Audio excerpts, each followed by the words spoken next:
Hello, good afternoon, and welcome to The Law. This is your legal light. It is your health law. I'm Samson Ladia Nyenmi, and this afternoon we are asking a very simple question. The law that sets up the body known as ECOWAS is intended to bring the prosperity of the people, but that has eluded us since it was set up. Someone else has an idea what needs to be done so we can take our rightful place. We'll be right back to get into an interesting decision. Welcome back. This is The Law. It's your legal light. It is your health law. And we're talking law for prosperity. And I'm sure you have been wondering exactly what we intend to talk about. Of course, on the flyer, we also have the ECOWAS written in there, law for prosperity, ECOWAS. So all the time we talk about local issues, matters that, we educate you on things that concern you as an individual, private person, and sometimes just around here in Ghana. But we are not an island. We are part of the Committee of Nations. And beginning from West Africa, Africa, we belong to bodies that must ensure that our welfare, our prosperity is achieved. So we have to be concerned about what must happen at that level. ECOWAS is what we are talking about as far as the law is concerned and what can be done to make it better and bring us prosperity. My guest is George Bafo Asare-Afryie. He's a lecturer, Faculty of Law, GIMPA. Thank you very much, sir, for making time to join us.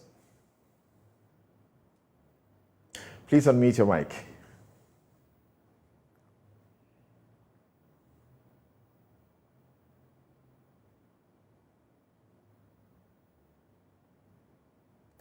Okay, whilst he...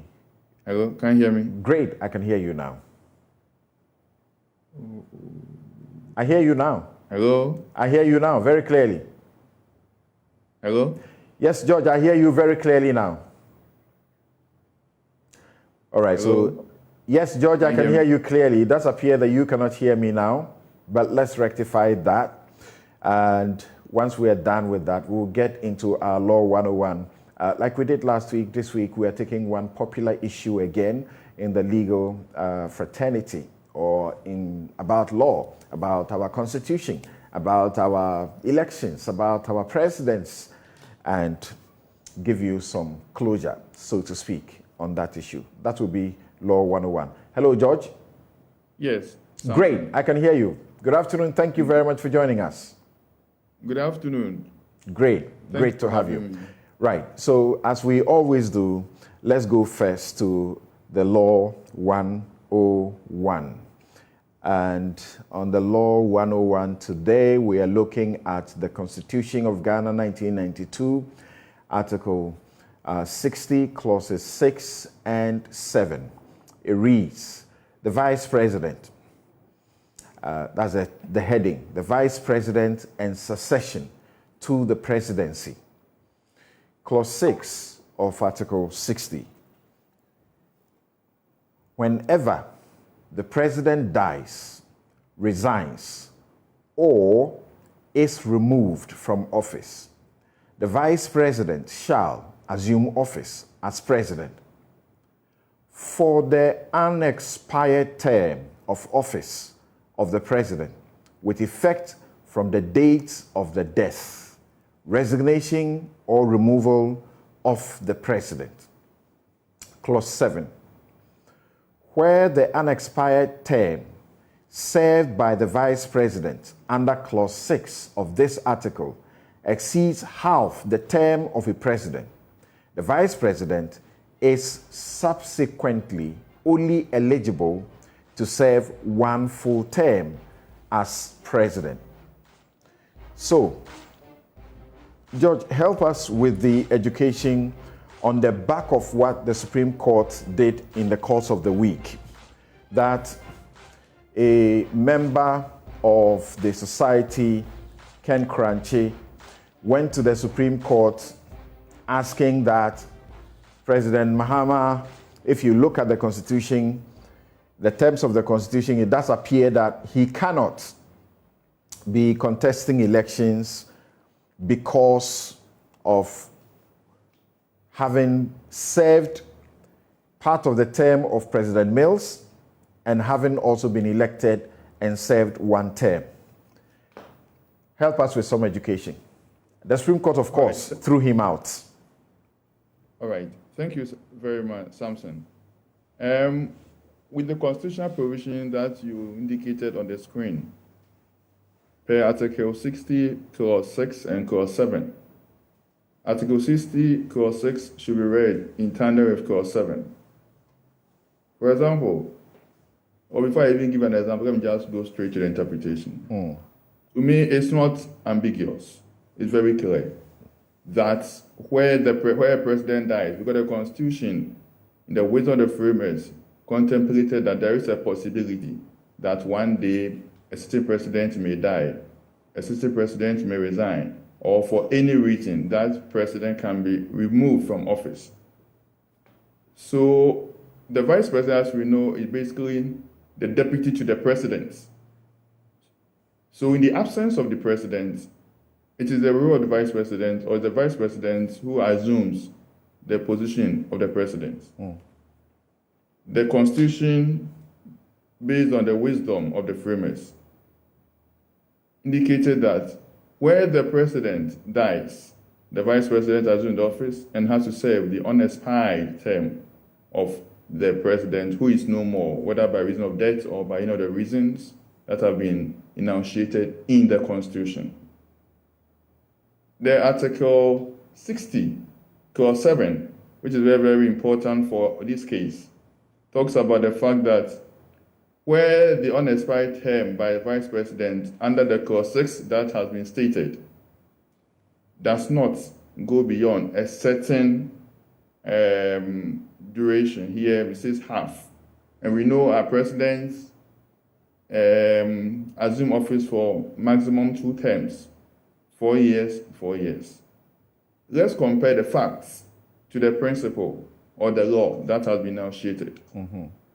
I think President John Evans Atta Mills died on the 24th of July, the year 2012, which was, I think, on a Tuesday. And the then vice president, who became the president, was sworn into office on the 25th, which was a Wednesday evening, something like that, if my memory serves me right. I think the speaker was Joyce Bamford Addo, and the Chief Justice was Her Ladyship Georgina Wood, who has retired now. We were going to have an election in December 2012. So if we are to do some mathematics, if you deduct the date that he was sworn in as a president,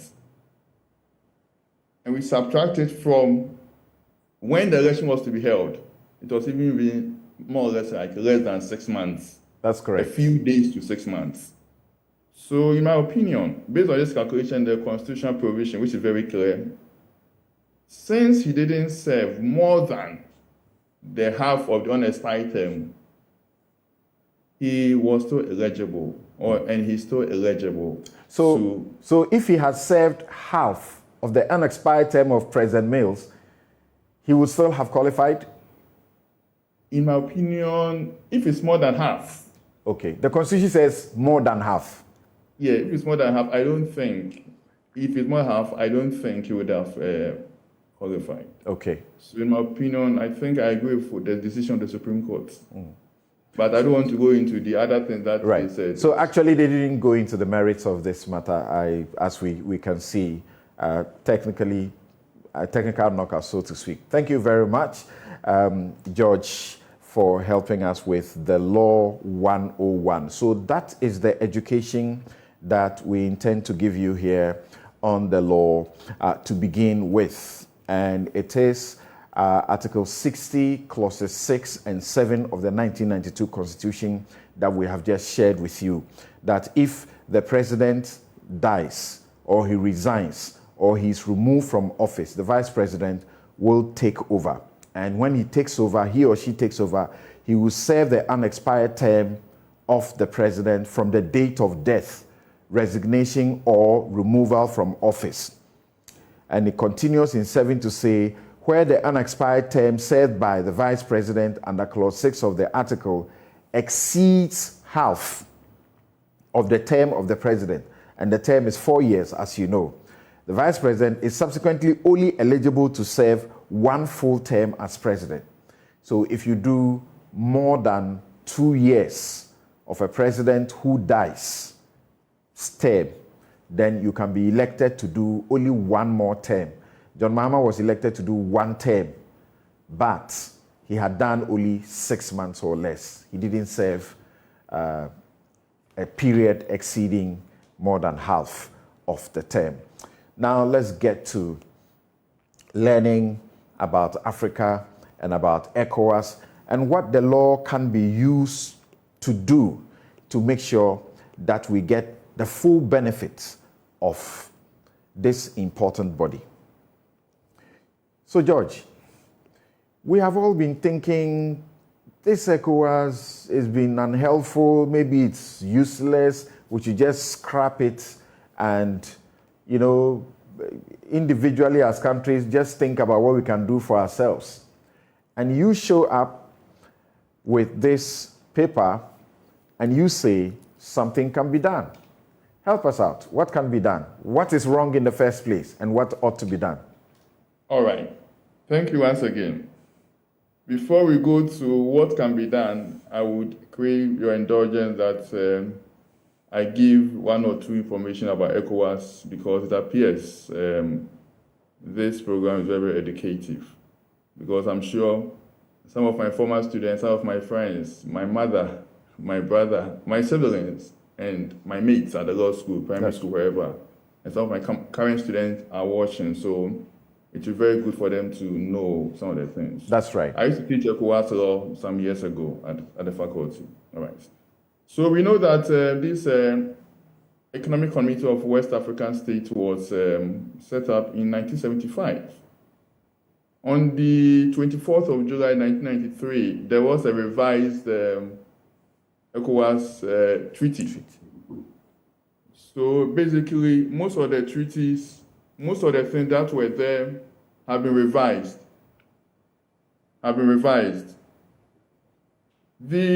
There are several articles in this protocol. There is Article 27.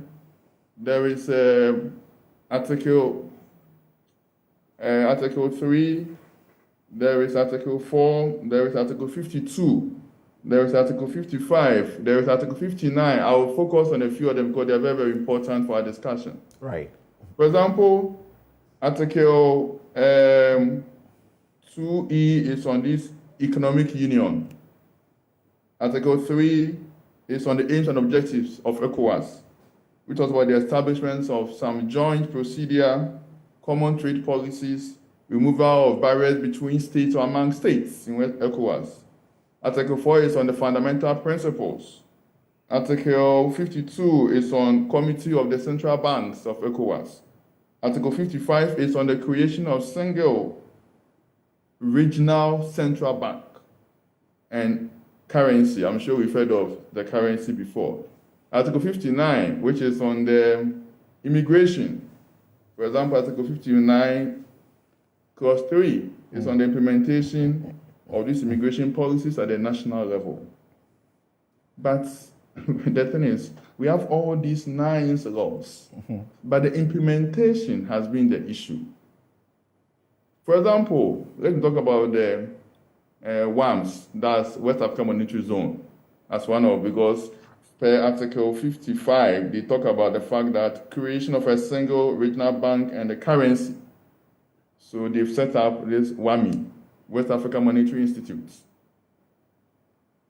The aim of this institute is it's a technical committee that is to seek to the setting up and the realization of this West African single currency. central bank. Okay, central bank.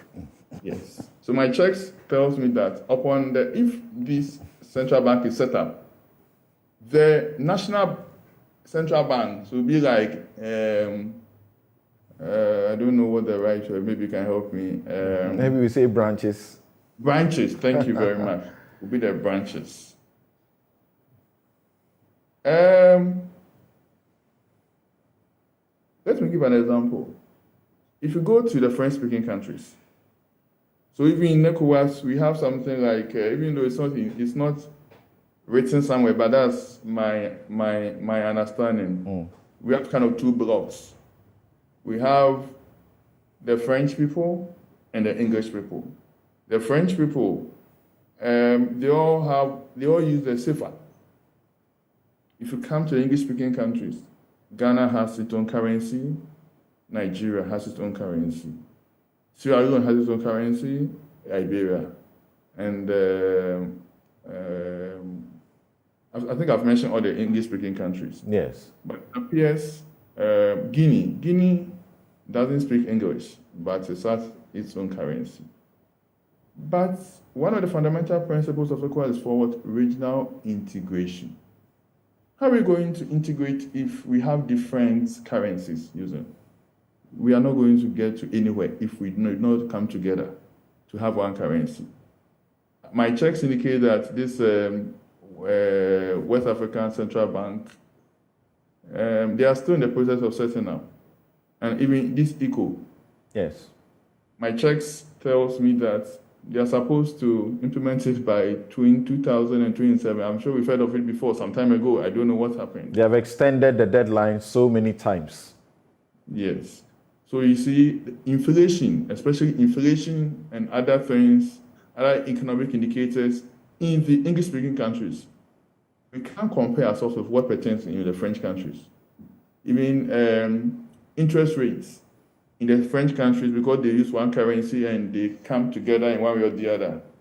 We have all these protocols in that by now we should have had these institutions to help us develop proper as a sub-region, thereby leading us to the concept of this prosperity for ECOWAS. So you Apart say from that, these institutions, first, a central bank for the ECOWAS community, and second, a single currency, the ECO, to help in our trading. Please go on. Yes. And another problem that I want to talk about is this free movement of goods and services and persons. I'm sure we've all had some experiences. So this free movement of goods and services, it was first set up by a protocol called 1979 Protocol A/P/1/5/79, which talks about relating to free movement of persons, residents, and establishments.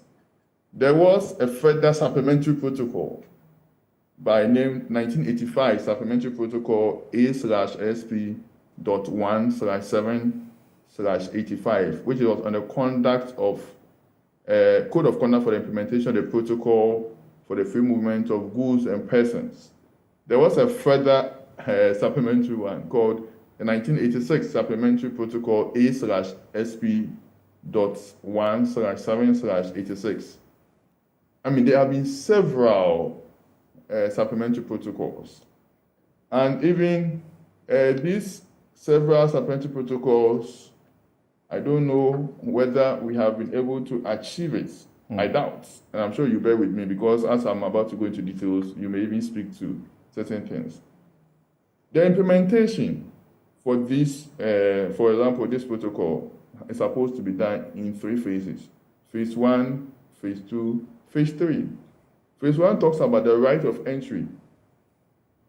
Phase 2 talks about the abolition of visas within ECOWAS.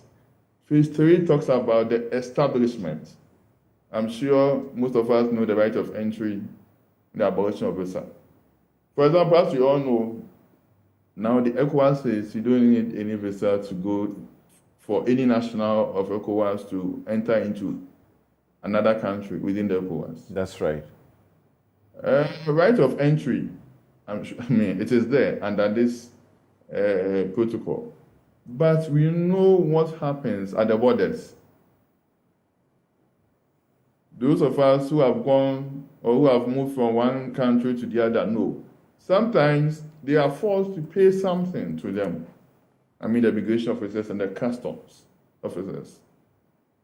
Sometimes we ourselves also give them something because we want to underdeclare the value of the goods, because we don't want to pay the appropriate taxes.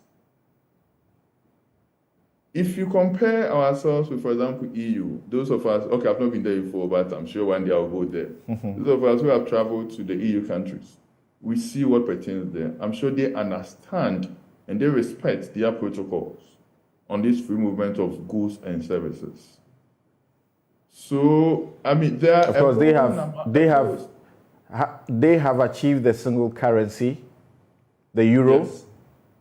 Yes. But we know they have problems. They got the euro. They were even trying to harmonize their legislations, so to speak. So you had EU laws that were binding, or that still are, because of Brexit and others who have their own concerns. You can see there are a few problems there. Yes, no concepts. Any concept that we have in this world would have its own problems. But let's look at the numerous advantages that they may have over the demerits. You see, because sometimes you move from one country to the other, even within ECOWAS, and sometimes they treat you as if you are not even part of them.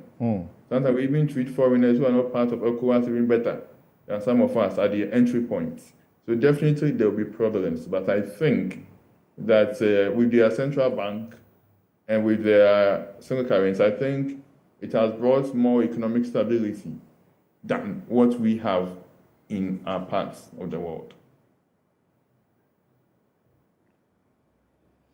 Yes, so you are proceeding to, as you identify the problems, the things we set ourselves to achieve under ECOWAS. And anybody hears ECOWAS, economic community, it means an opportunity for us to have a bigger economy, because we do have a bigger economy, except that we are not together, and therefore, in a fragmented fashion, we are unable to achieve much. So, as you identify the roadblocks, as in the problems, you're going to what it is that we need to do.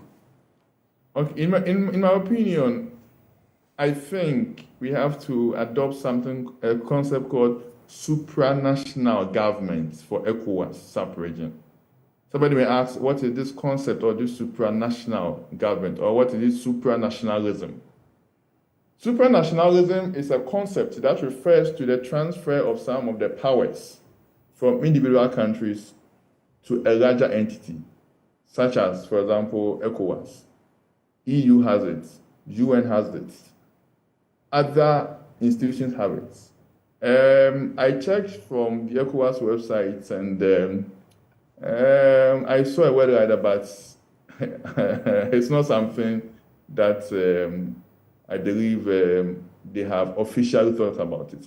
But before I even move forward to talk about the advantages of this supranationalism, I think, in my opinion, to some extent, they are doing something like that. For example, ECOWAS passports.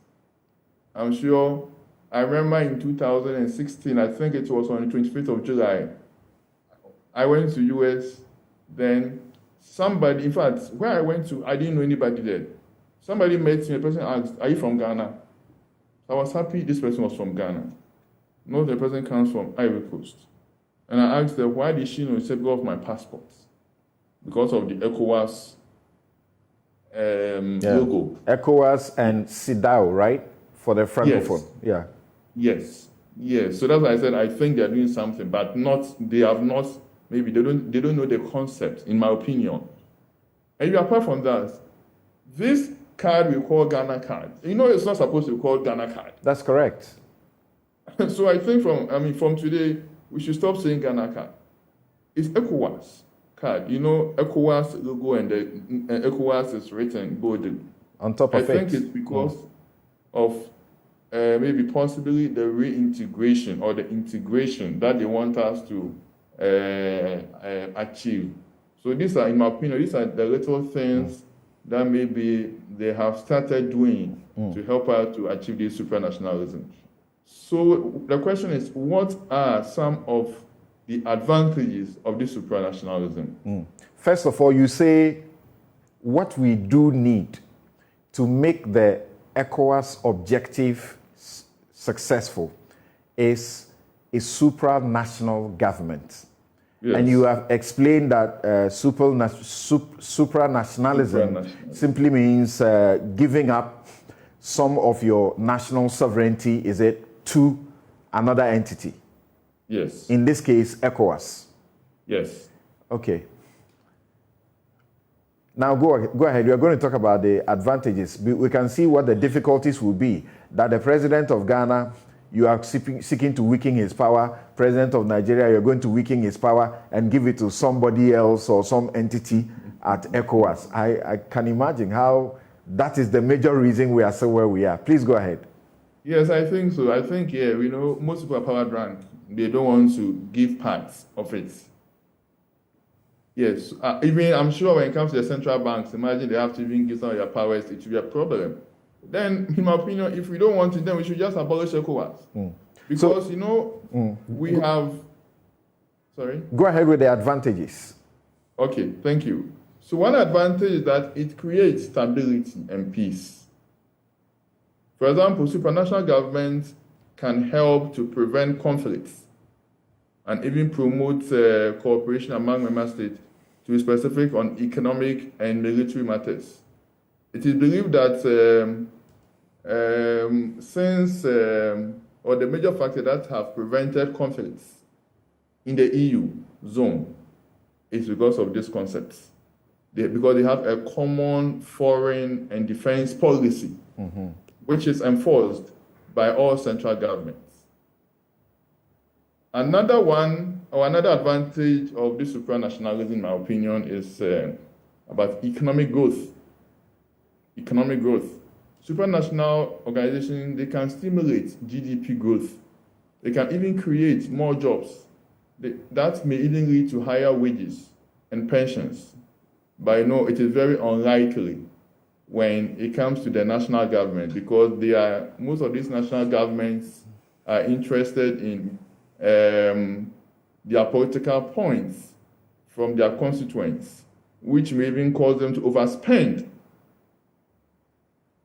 Another advantage of this supranational government is about the concept of internal markets. Supranational organizations can create internal market and domestic demand. This is because free markets compel states to buy from states at even lower cost, as opposed to the tariffs that are imposed on goods from outside the supranational governments. The third advantage, in my opinion, is that of the free movements. For example, we have these free movements in the ECOWAS protocol. Both the ECOWAS treaty, both the original and the revised one. But we haven't achieved it properly. We haven't achieved it because, in my opinion, most people want to protect their security, their national security, as against thinking of protecting or coming together for us to work as a team. For example, if we have this free movement, or if we realize this free movement that have been enshrined in the ECOWAS treaty, which has been revised, which is still in it can create free movement of labor, it can create free movement of goods, it can even create free movement of services, and it can even create free movement of capital. Capital, we know, money, because sometimes the cost of borrowing in Ghana may be higher than going to another country to borrow. I hear the French countries, the interest rate is better than those of us here. The ECOWAS or the supranational government can also give member states collective influence when it comes to global affairs, because the voice of many states has more force as opposed to fractured voices of many. And we know what pertains here.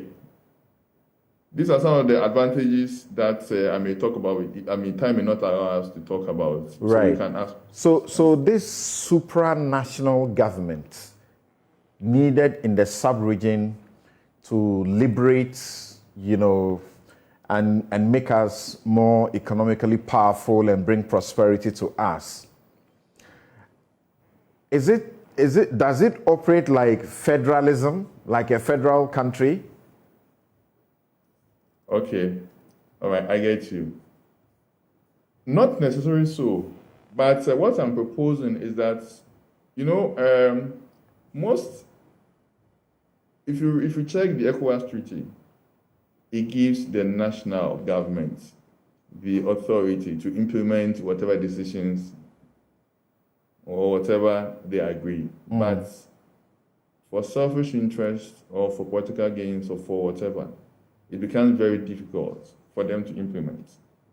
But if we have this as part of ECOWAS, then we have independent people who know their job, who don't fear. Most people are appointed by their government, so they are there to serve the interests of their government. But imagine you can be a Ghanaian, but you may be very independent.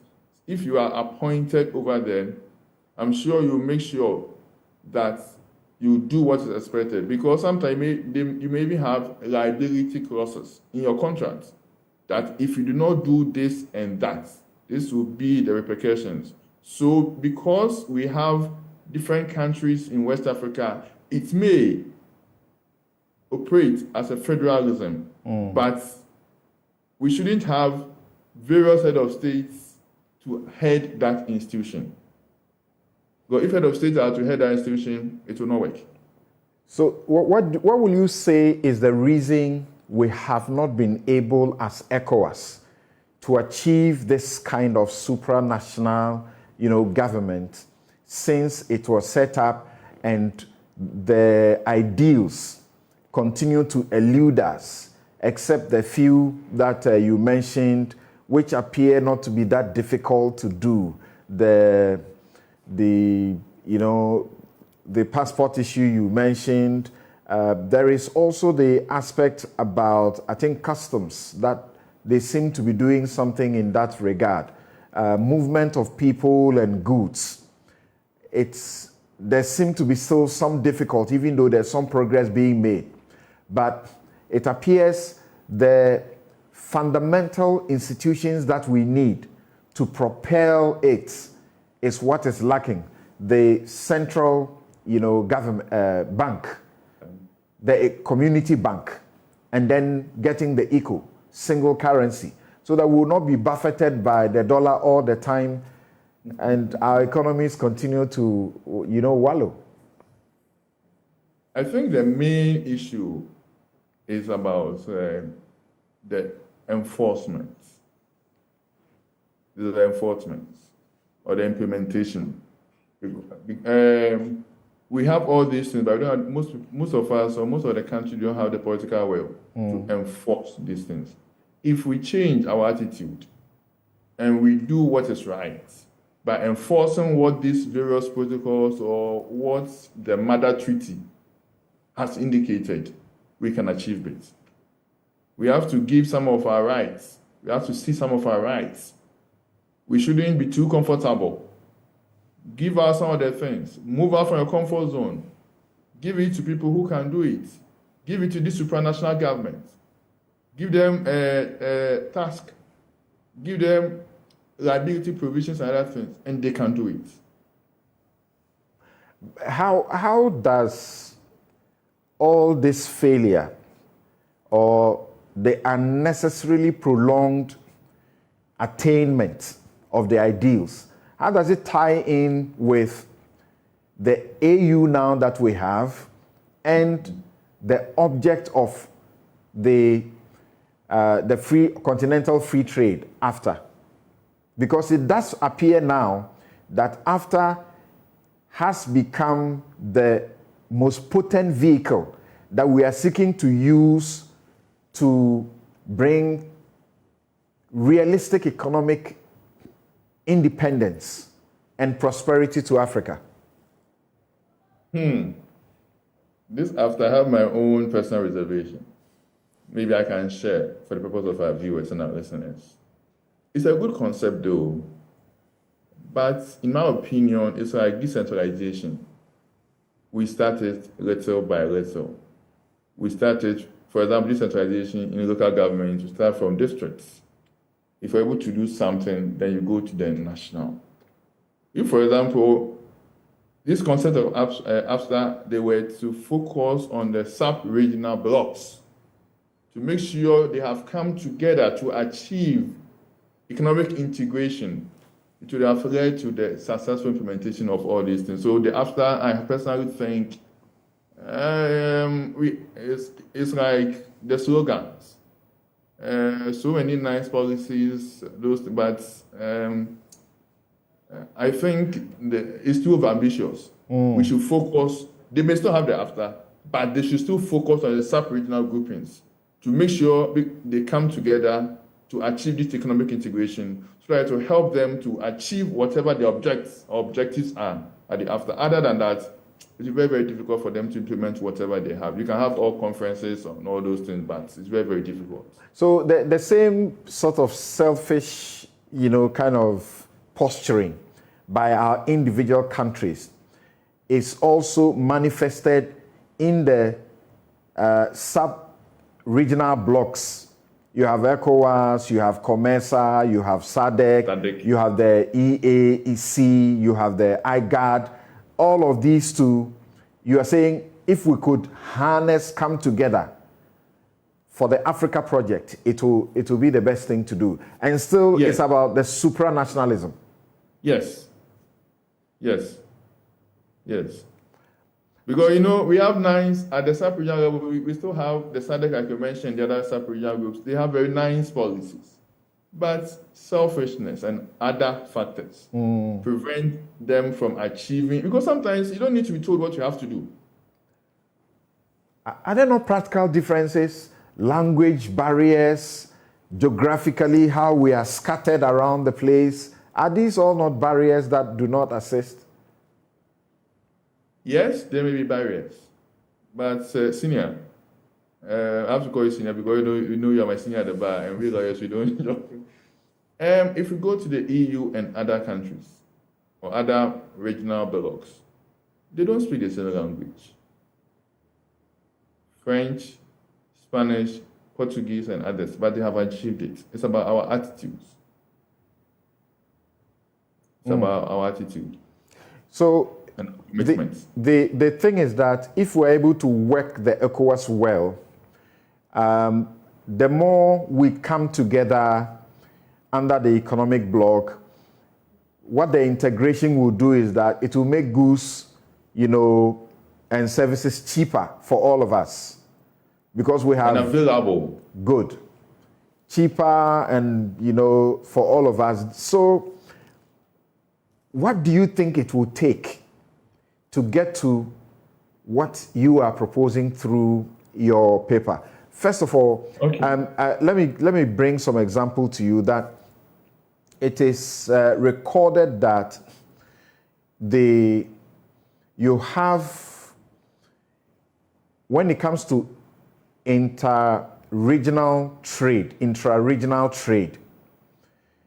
you have I'm looking at the African Regional Integration Index, that publication, 2019. And it shows that it gives you a compelling reason for integration properly. Whereas intra-regional trade in Africa averaged a paltry 13%. It was as much as about 60% in Europe. That's the advantage you were talking about. 60%. Yes, 60% in Europe. In Africa, it was averaging 13%. North America, 40%.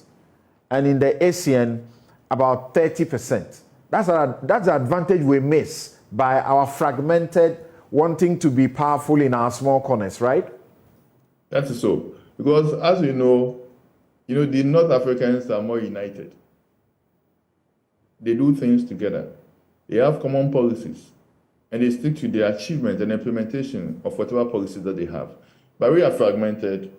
We think you are better. Anytime I travel, you see that, and you speak to people, say, oh, for example, yesterday I went somewhere and I met an Ethiopian. Oh, Ghana, how are you doing? I said, oh, we are doing good. But, we know what we are going through. But I was very, very charitable because I didn't know the person for the first time. Because of the fact that we want to be independent. Yeah, we are independent. But if you are independent, why do you then call for ECOWAS? We have to interdepend on each other and come together. But if you want to protect, for example, your security, your markets, and other things, then you can't get there. You have to come together. You have to have common foreign policies, common... I'm sure you remember, let me just give an example. You remember ECOWAS some time ago? Right. I think they helped to fight the people in Liberia.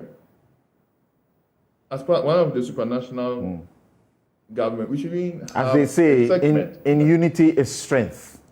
That is so. Undisputable. So how do we get to where you are proposing under your paper that you have delivered? Okay. So some of the things that I'm proposing are one,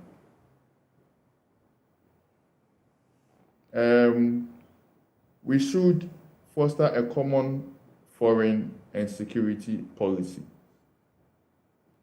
for the region, and we have to coordinate diplomatic actions, positions, and representations among the member states. We should also develop a common market, even though we have it as a concept, but we have to practicalize it. A common market and a monetary union, even though we have the WAMIS, that's West African Monetary Zone. But it's not all the countries in West Africa that are parts of it. We have to walk the talk on that. We can also strengthen the ECOWAS Commission as the executive organ of the community by granting it more autonomy, resources, and competence to initiate, implement, and monitor relevant policies. And I think we should also enhance the role and authority of the ECOWAS Court of Justice. We have the ECOWAS Court of Justice. They are delivering judgments, and individual countries don't want to obey those judgments because they are independent. Yes, that is because, but this ECOWAS Court of Justice is even one of the principles enshrined in the ECOWAS Treaty. Professor Tuguba, I think, had a judgment against Sierra Leone, the government or something. To date, it's quite difficult for him to enforce it. Then, if you are not going to enforce it, why do you have to even create that court? So we have to enhance the role and the authority of this ECOWAS Court of Justice. In fact, I presented a paper on this ECOWAS Court of Justice at the University of Florida that I may even share with you, not now, but after this discussion. So these are some of the things that I am recommending that we have to do. Right. But the question I'm coming back to is the supranationalism, which you say is the key. In your paper, you talk about giving ECOWAS the teeth, a case of a supranational government for the West African sub-region. So because we are not getting there, or it is taking us almost how many decades to get there, how do we get there? Because it's necessary. ECOWAS was set up, like I said, 1975 or so. So those of us who were born in 1975, we can do calculation. Almost 48 years? Yes, 48 years. 48 years. And still, we keep on having meetings. We keep on having symposia. We keep on doing this, and we haven't achieved it. It's because of the fact that we don't have the political will and we don't want to, and other factors that I may not want to be too open to discuss here. You are still here on the law, and this is your legal light. It is your health law. And today we are going beyond Ghana and beyond the law for your private personal benefit. But of course, if you look at this, it's also may be deemed in similar, dimension. We are hosting Judge Bafor Asare-Afryie, who is lecturer, Faculty of Law, GIMPA. We're talking about the law for prosperity, talking about ECOWAS, and he has one big bullet that the supranational government is what is needed to bring ECOWAS to be able to fulfill its mission for our sub-region. Our time is run out. I was going to say I'm announcing the phone line. You can join us with questions or comments, but our time has run out. Maybe you can take one or two calls whilst George concludes on how we can get together. So the laws that are made, quote unquote laws, treaties, the laws that are made, brought into being this organization, what is the major roadblock to giving the kind of supranational status that is needed to make it more effective?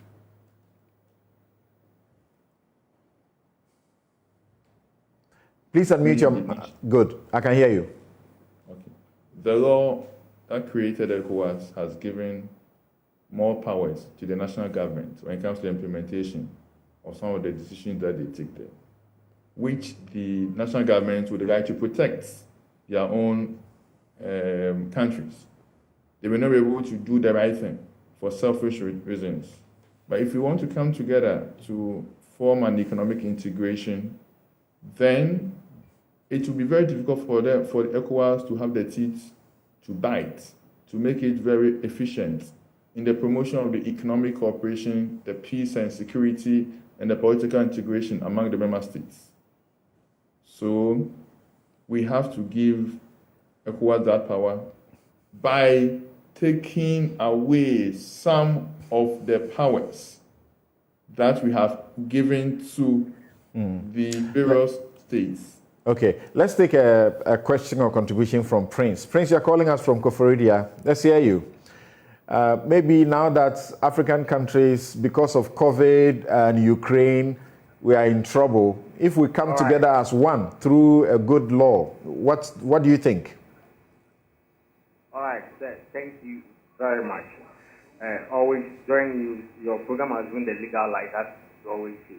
But my problem is, why is it that we have not been able to get all these things done? Looking at 48 years, 1975, that ECOWAS was built. Then are we planning to run our economics in a circle? Or because this after, I see it all as a joke because of something like language barrier, etc. Even looking at our currency, how fragmented we are. So I think that we should get that political will to execute all those things. Otherwise, we can establish institutions, we can always launch programs, but it's beyond a white elephant. Thank you. Thank you very much. We kept postponing meeting the criteria for the economic zone or the one currency, the ECO, for a long time. We even brought in NEPAD, right? I don't know. Where are we going? Nigeria, big country, big economy, Togo, Senegal, Ivory Coast, Niger, Mali, Mauritania, Guinea, Ghana, Gambia, Burkina Faso, Sierra Leone, Liberia, Benin, Cape Verde. We can be such a force to reckon with. Please continue in your conclusion. All right. So we all know all the problems. I can't say, well, it may not be all the problems, but we know some of these things are very, very practical. Those of you who have traveled from, for example, the harassment that you may experience on the Lagos, Tokonu, Lome, Accra, Abidjan, Ouagadougou, Bamako, Conakry migration corridor. We know what can be done. this free movement of, I'm sure some time ago, Nigerians were trading in Ghana, and Ghanaian traders were not happy with it. Meanwhile, this ECOWAS treaty has given them that power to come. But our GIPC Act will also protect certain things for that. So we should come together, have one common policy across West Africa. And we have to get that body that will see to the implementation, so that a country that is failing to implement proper punitive sanctions will be melted at that country. That's what I think we have to do. And we can all do this by the creation of the supranational government for the ECOWAS sub-region, so that it can have the teeth to bite, to make it very, very efficient. Okay. Let's hear Godwin. Godwin will be our last fortunate caller. Hello, Godwin. Thank you very much, sir. Let's hear you. Yeah. So I like what the professor is saying, and I think he's in line with the major issues concerning Africa. Yes, I also think that the Africa is too big for us to bite now as a continent. And if we can leverage on the sub-regional organization, I think it will help so much. And one of our problems is that, you see, the various governments are not committed to the mandate of the sub-regional organization. ECOWAS, for instance, you could see that we go for the symposiums and all the conferences, but the various governments are not committed to work out the policies of the organization. So you see that they just go for the meetings, and after those conferences, that's the end of it. And we, the citizens, we also have a role to play. Sometimes there are some policies that are supposed to work even on our borders in the sub-region, and those simple policies don't even work on the borders. So the various restrictions of the market and those things are still there, which. All right, thank you very much. He's making a suggestion that we should be dreaming big, shouldn't we? If we say, after it's too big, and we should concentrate on our small, like the CENSA, the COMESA, the SADC, and the ECOWAS, that's not good enough. My comment? Yes, please. Yes, I think he agrees with me. We have to, like I compared it with decentralization, the smaller groups have to come together, be well integrated, have to understand themselves.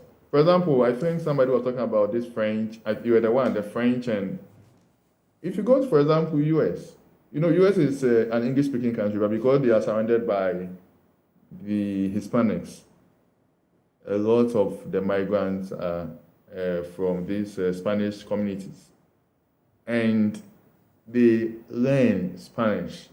So if we also want to get integrated, apart from the point that I've mentioned, we should also from the scratch learn the languages, for example, French, that we don't speak here. Okay. Because we go to the French countries. Our time is up.